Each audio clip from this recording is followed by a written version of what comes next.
Hello, my name is Francisco Sedano, and in this video, I'll introduce you on accessing data on the Cisco 9800 wireless controller using programmability.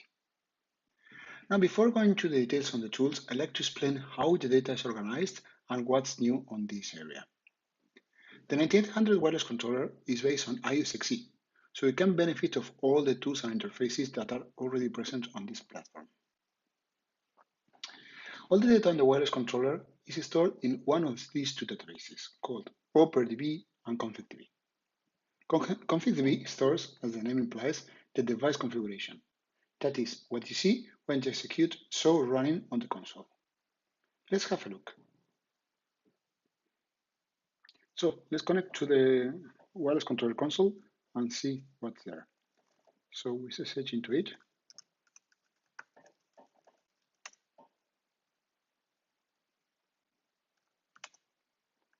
And this is the familiar iOS console. We can do show running. And everything that you see here on the show running is the provision data.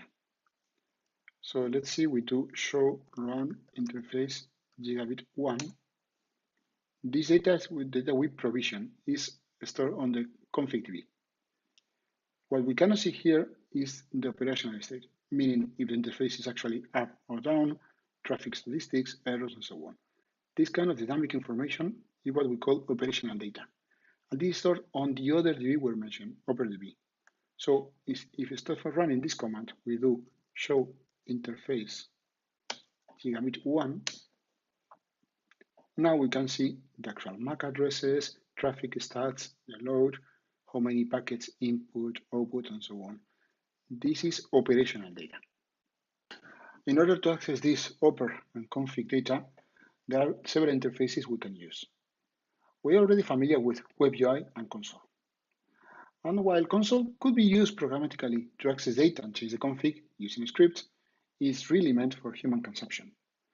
To access data, we'll need to write a script, parse the output of the show command using regex, and that's not really a clean solution. And well, we try to keep the output of the show command consistent. It's possible that it will change between releases, breaking our scripts. And on top of that, those scripts tend to be fragile and difficult to maintain. Also, if we think about that, there is little sense to use an interface made for human consumption to read data into another software. The controller already has this data in a database, so it will be easier to access it using a more structured approach. And this structured approach is called Young Data Model. Now, on this slide, we can see, as discussed previously, how all the features access the two databases we are talking about, OperDB and ConfigDB. The format used on these databases is described using a data modeling language called Young. That means in order to access any data on the controller, all you have to know is the Young format of the data you are interested into. The Young models are divided into native and open models. The idea on the open config is to provide a set of vendor-agnostic models for the tools to consume. The native models, on the other hand, are defined by the vendor and match exactly the feature set available on the controller. Once we know which data we are interested into and how it's represented into the Young model, we need to communicate with the controller to access or push the information. And that's done using one of several protocols available: netconf, resconf, GNMI, gRPC, and so on. Those protocols define the rules on accessing the data and what set of operations are available. But there are more moving parts here.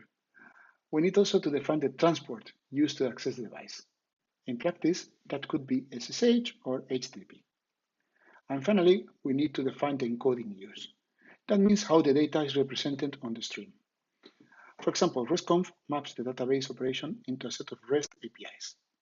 That is, by sending HTTP GET, POST, PATCH, DELETE verbs, you will create, update, or delete objects in your database.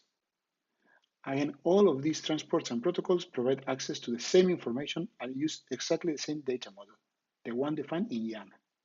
It's only the encoding and transport which are different from one to the other.